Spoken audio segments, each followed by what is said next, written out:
An action-filled flick for Dex and Rich with a tragic ending. Huwag mo akong pagbintangan, ha? Hindi lang ikaw ang nagplano tumakas. Plano natin to! Mga kapuso, have you caught the kiss flick fever yet? Now guys, I'm sure gabi-gabi nai-inlove kayo habang nanonood ng Starstruck. Now here's Steph Prescott and Prince Stefan giving another kiss flick original. Here's Best Friend. Sa acting workshop, napansin agad ni Direk Gina na malakas ang dating ni Steph. Yes, Steph is such a funny girl. Okay, she was the very first who approached us and said, "Hello, I'm Steph. Good to meet you." Yung ganyan, di ba? And I was like, whoa. My expectations was that, these kids would be so intimidated with me, so natatakot. She caught me off guard. At dahil hirap sa Tagalog si Prince, okay lang kay Direk na mag-Ilonggo siya.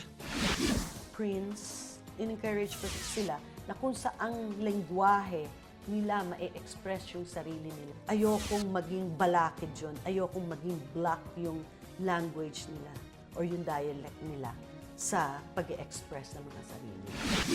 Direk Gina prepared the survivors for this acting test pero mukhang hindi excited ang dalawa na sila ang magkapareha. Siguro po si Aljur. Kasi siya yung pinaka-close ko sa boys. O kaya si Mart. Yun, silang dalawa yung pinaka-close ko, kinakausap ko. Okay lang. Kasi trabaho naman yun eh. Tsaka, even if parang ayoko siya or anything, if ever, hindi naman ako makakasabi nun eh, kung sino magiging partner ko. So, just take it kasi yun nga yung trabaho. Si Chris po at saka si Jewel, wala talaga kay Steph. Friend ko lang talaga siya. Iba talaga pag yung gusto mo. Pero, syempre, task mo yun eh, test mo. Ayaw ba talaga nila? Eh bakit si Direk Rico may ibang nakita? Huwag mo lalabas yung dila mo. Yes, oh, yan.